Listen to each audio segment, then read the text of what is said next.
We are discussing chapter number 1, the story of village Palampur. The story of village Palampur. So this is chapter number 1, the story of village Palampur. In this, it is a story of a village which is called Palampur. And this village is representing a normal village in the Indian country. So this kind of village is something different, is having some aspects which are quite similar to other villages, but certain things are quite developed here. What all things are done here, we'll talk about that. First of all, let me tell you that this Palampur is not a real, it's not a real village. This Palampur is a hypothetical village. That means it doesn't exist. But with the story, we'll try to understand that what is happening here in the villages of India. So farming, Palampur, farming is that is agriculture, is the main work. Farming is the main activity in Palampur. But other industries like the small scale manufacturing, the dairy, the transport, and there are other things also which are being done here. And there are other work which involves the natural resources. The man-made items are being made, human effort also is there, resources, human effort, money. We are going to talk about that.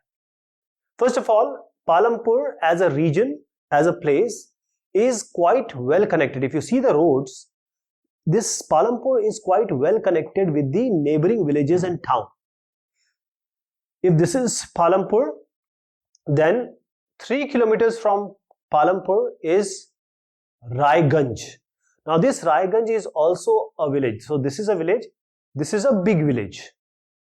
Then on this same road, as we said, they are quite connected. So on this same road, we have another town. So this is a village, this is a village, this is a town, and town is called Shahpur. So we have Raiganj, and then after that we have Shahpur, which is a town. And since they are quite connected, all these connections are very good, that is road connection. So we can easily see the bullock carts, tongas, bogies, and the commodity, like they are carrying the commodities, and also motorcycles, jeeps, tractors, and trucks. In Palampur, there are 450 families, and there are different castes which belongs here.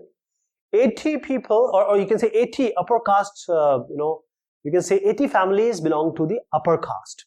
Since they are upper caste, they have good houses made up of bricks and cement plastering. Then the Dalits, there are around 1/3 of the Dalits living here. So if this is 450, what is the 1/3 of 450? 3 9s are 45. So around this one, 1/3. So around 90 families are SC families or Dalit families. Now they live in a very corner. So if this is Palampur, they live in one corner of the Palampur area. And they have very small houses made up of mud and straw. So you see the difference between how the upper caste live in India and the Dalits, that is the SC, live in India. This is kind of, a message which is coming from here. The most good thing or the most important thing of Palampur is that most of the houses have electric connections. So we see various places which are developing, means various villages, towns. Now they have electric connections. As far as education is concerned, 2 primary schools are there and 1 high school are there in Palampur. When it comes to the health sector or health facilities, 1 PHC, primary health center, is there in Palampur, and this is run by the government, and 1 private dispensary is also there in Palampur. So what we saw here, that Palampur, all this discussion we had, that this gaon or this village is quite developed as you consider the roads, the transport, irrigation, electricity, school, and health center. So almost all the things are quite developed here. So as we said that this is an imaginary village, And this imaginary village, in all the villages, most of the villages, we see that there are activities of farming, and along with this we have non-farming activities also. So those activities which are not related to farming or agriculture, those are called non-farming activities. And this includes the manufacturing, this includes the transport, the shopkeeping, etc. Shopkeeping. So these are the non-farming activities.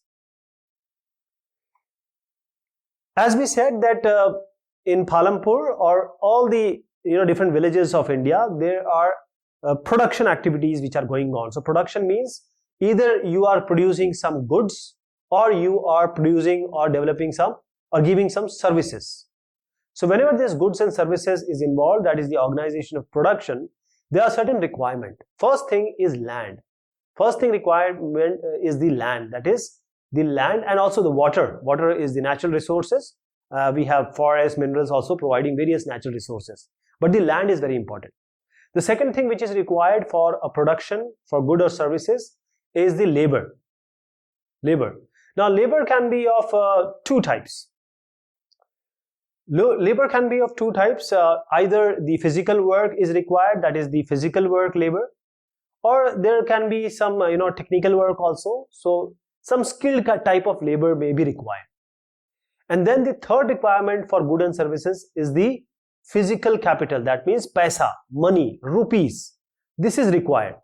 So this physical capital, we can again define it or divide it into two parts. That is, this physical capital it can be fixed capital, it can be working capital. Now in this fixed capital, if you want to make some good, you have to have some industry or some working area like this. For that you make a building. You may bring some tools and some machines. So all these building tools and machines, once you have bought it, then or you can go for some generators, turbines and computers also. So these tool machines and buildings, when you bring it, they are going to work for long. That is, they are going to work for many years. Since they are going to work for many years, they are fixed. The building will not change overnight. The machine will work for 5-10 years.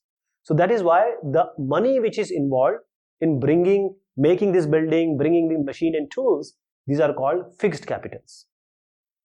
Then you need to have, to make a good or a service, you need to have some raw material. When you want to buy some raw material, you have to go to the market and purchase it to get it from somewhere. And for that, you have to have hard cash. That is, you have to have some money that you pay and you bring the raw materials. So this raw material, because the money will be spent, that is called the working capital, Karyashil Punji. Now, these are the three requirements, but one more requirement is very important. That is us, people, human being. Because if all these things are here and we don't have any knowledge how to do this work, or we don't have any entrepreneurship,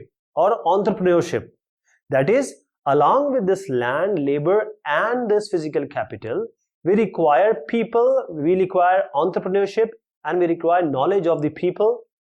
Then only this goods and services can be made in a way it should be. And that is called the third capital, which is called the human capital. Actually, it is human resource, but we are going to talk about this in the later discussion. But right now, this capital can be divided into the fixed capital, working capital, and the human capital. Okay. So every production, whichever project production is there, needs labor, land, physical capital, and human capital. And these all are known as factors of production. Please understand that land, labor, physical capital, that is this one, which we talked about, fixed capital and working capital, along with human capital, is known as factors of production. So if you are being asked, what are factors of production? You are going to name these four, right? So, farming, which is the main task of Palampur, the land is fixed. How the land is fixed? As we said, the farming is the main activity. 75% of this Palampur people, they are dependent on farming to earn. That is, They can be farmers, they can be farm laborers. That is, they are very closely related to the farms. They are working in farms, they are doing agriculture activity. Okay. Now, this there is a very fixed area, that is, the land was constrained. That is why we are saying that land is fixed. Since 1960, in Palampur, there has been no expansion. The land which is used for farming, it has not been expanded. That land is fixed. So cultivation area is fixed in Palampur, right? And some of the wasteland in the village, that is the land which can be converted, that was converted to cultivable land. That is, this area is, some area was there that can be converted, has already been converted. Now there is no other land which can be used for farming. Okay. Let me tell you one more thing. There is a term called hectare. Hectare is 100 meter by 100 meter land area is called an hectare. Now the question comes, when there is a fixed area, the land is fixed, then how to increase the land? We cannot increase the land. We can increase the crop production here. We can increase the crop production here, right? So how to do that? The change, what things can be done here is that change in method of cultivation. Change in method of cultivation can be done so that the fixed area which is there for cultivation, we can get more crop out of it. For that, we can have multiple cropping and modern farming methods. Multiple cropping and modern farming methods. Okay, these two are used in Palampur. That has increased the production from the land which is available. So first of all, we need to understand what is multiple cropping. Multiple cropping means, if this is the area of, say, someone, now he or she is going to grow crops more than 2 to 3 crops. So normally the Palampur people, they are growing 3 crop, at least 2 main crops. That means they are doing multiple cropping in the same region. In a year, that is in 1 year, they are normally growing 3 crops. So they are doing it, means growing at least 2 main crops, and along with this, the third crop, normally they tend to grow potatoes. So these are the 3 crops. So that is why they are doing multiple farming. So what are the different crops they have? Wheat, bajra, sugarcane, and these, along with this, we have potato as normally as the third crop. So this multiple cropping means method of multiple cropping is used in Palampur. Cultivation of different types of crops in the same piece of land. So the area is fixed and different crops are being grown at different times. This is known as multiple cropping. For example, jawar and bajra during the rainy season. Potato is produced in between, that is October and December, and then wheat is produced in the winter session. So again, let me tell you, jawar and bajra, these are in rainy season. Potato in between October and December, and wheat during winter season. So this is how multiple cropping has increased the production. Along with this, Palampur people, they are using modern farming, modern way of farming. So in this type of farming, they use HYV, high yielding variety seeds.